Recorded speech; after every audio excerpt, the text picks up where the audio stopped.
Germany. Most people assume it's solid in German, but that's not the case. What if I told you that Slavic people once lived to the west of the Elbe River, and some of them still do? Their history would later influence ideas that shape Europe in ways you probably never imagined. Now let me explain. Slavs are usually divided into three groups: Eastern, Southern, and Western. Today they live somewhat compactly, but in the past Western Slavs lived much farther west than you realized.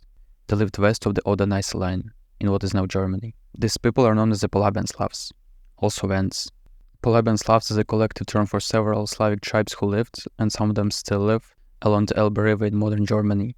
That's where the name comes from. Around the year 1000 AD, there were three major Polabian Slavic confederations: the Sorbs in the south, the Lutschi in the north, and the Obodrists in the northwest. But how did Slavs end up this far west, so far from what you usually think of as the Slavic homeland, northern Ukraine and southern Belarus? Well, they migrated, like other Slavic tribes did. Some moved to the Adriatic, some settled around the Black Sea, and some went as far west as what is today Berlin and Hamburg. This migration took place around the 6th century.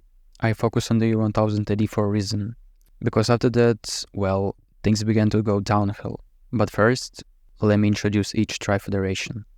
The Sorbs had brief periods of independence after settling in the region. By the year 1000 AD, most of them had been conquered by the German rulers. But still, they resisted assimilation and held on to their identity, culture, and especially their pagan religion. The Lutetia were different. Around the year 1000 AD, they were still politically independent and openly hostile to German expansion. They strongly resisted Christianization. They saw it as a direct threat to who they were. The Obodrists took yet another path. They were mostly pagan as well, but while technically part of the Holy Roman Empire, they enjoyed a wide degree of autonomy. But what happened after the year 1000? Well, the pagan 9/11 did, aka the Wendish Crusade. By 1147, the Christian neighbors of the Polabian Slavs, so basically everyone except the Pomeranians, had had enough of their pagan neighbors' refusal to convert to Christianity.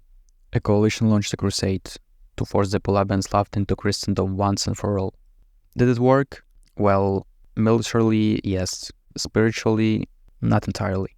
Most pagans did not convert immediately. The Crusaders began to argue among themselves, accusing each other of helping the enemy and failing to do enough.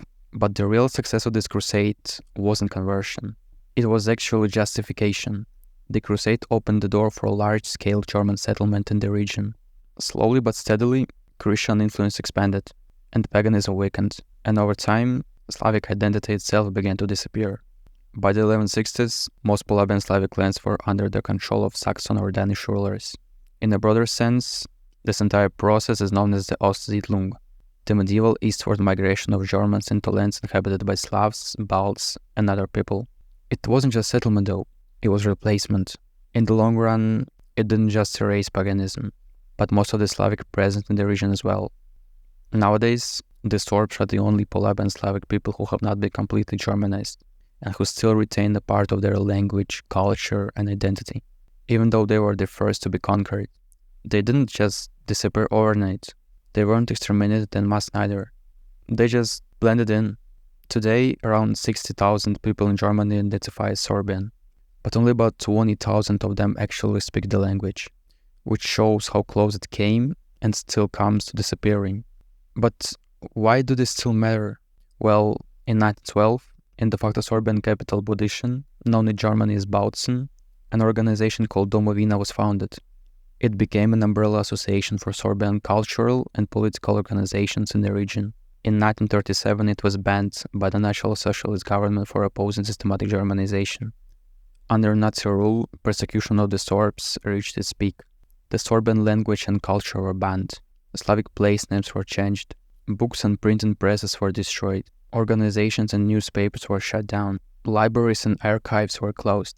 Towards the end of World War II, the Nazis even considered deporting the entire Sorbian population to the mining region of Alsace-Lorraine.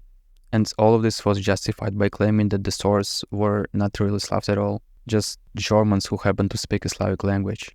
The medieval Ostsiedlung was repurposed as historical justification for Osten, the idea of pushing German expansion eastward into Slavic lands.